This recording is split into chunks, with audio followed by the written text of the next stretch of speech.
باپ اور بیٹے اور روح القدس کے نام سے آپ سب پر سلامتی ہو۔ عزیزو، ہم 5 ہفتوں تک مسیح محبت کے اظہار اور خود مثالی کے اعمال سے پاسکہ کے بیٹوں کو بنانے کی تیاری کرتے رہے ہیں۔ آج ہم اکٹھے ہو کر دنیا بھر کے تمام مسیحیوں کے ساتھ ہم یہ پاک عبادت شروع کرتے ہیں۔ مسیح خدا جشن کے ساتھ اپنے شہر بیت المقدس میں داخل ہوتا ہے تاکہ دکھ اٹھا کر، مر کر اور جی اٹھ کر ہماری نجات کا کام پورا کر دے۔ چاہیے کہ ہم عقیدت کے ساتھ اس واقعہ کو یاد کریں اور زندہ ایمان سے اپنے خداوند کے ہمراہ چلے۔ صلیبی موت میں اس کا ساتھ دے کر ہم اس کے جی اٹھنے اور اس کی نئی زندگی میں بھی شریک ہوں گے۔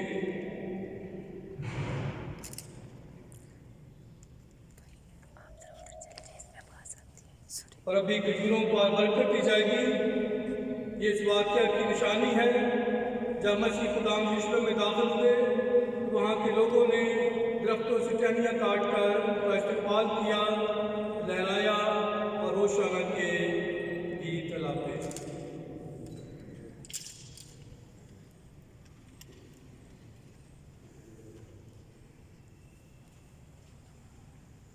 ہم دعا کریں۔ اے قادر مطلق خدا، ان ٹہنیوں کو برکت دے اور ان کو پا کر ہم خوشی کے ساتھ اقرار کرتے ہیں کہ مسیح ہمارا خداوند، ہمارا نجات دہندہ اور بادشاہ ہے۔ بخشنے کا وفاداری کے ساتھ اس کی پیروی کریں اور ایک دن نئے اور اپنی بیت المقدس کی خوشیاں حاصل کریں، مسیح ہمارے خداوند کے وسیلے سے۔ آمین۔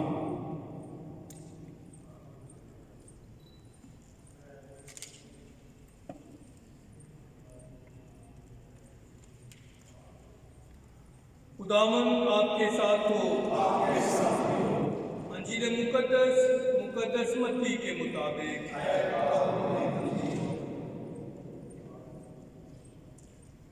اس وقت جب وہ یروشلم کے نزدیک پہنچے اور کوہ زیتون پر بیت فجر کے پاس آئے، تب یسوع نے 2 شاگردوں کو بھیجا اور ان سے کہا کہ اپنے سامنے کے گاؤں میں جاؤ، وہاں پہنچتے ہی تم ایک گدھی بندھی ہوئی اور اس کے ساتھ بچہ پاؤ گے، انہیں کھولو اور میرے پاس لے آؤ۔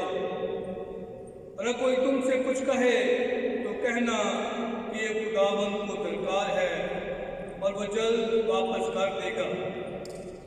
یہ اس لیے ہوا کہ جو نبی کی معرفت کہا گیا تھا وہ پورا ہو کہ بیٹی صہیون سے کہو کہ دیکھ تیرا بادشاہ تیرے پاس آتا ہے، وہ حلیم ہے اور گدھے پر سوار ہے، یعنی بچے بلکہ لڈو بچے پر۔ پس شاگرد گئے اور جیسا یسوع نے انہیں حکم دیا تھا ویسا ہی کیا، اور وہ گدھی اور بچے کو لے آئے اور اپنے کپڑے اس پر ڈالے اور وہ اس پر سوار ہوا، اور ہجوم کے اکثر لوگوں نے اپنے کپڑے راستہ میں بچھائے اور اوروں نے درختوں کی ٹہنیاں کاٹ کر راہ میں پھیلائی، اور ہجوم جو اس کے آگے آگے جاتے اور پیچھے پیچھے آتے تھے پکار پکار کر کہتے تھے، داؤد کے بیٹے کو ہوشانہ، مبارک ہے وہ جو خداوند کے نام سے آتا ہے، عالم بالا پر ہوشانہ۔ اور جب وہ یروشلم میں داخل ہوا تو سارے شہر میں ہلچل پڑ گئی اور لوگ کہنے لگے کہ یہ کون ہے؟ اور ہجوم نے کہا کہ جلیل کی ناصرت کا نبی یسوع ہے۔ انجیل پاک کے وسیلے سے ہم سبوں کی خطائیں معاف کی جائیں۔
ہمارے حفاظت کے وسیلے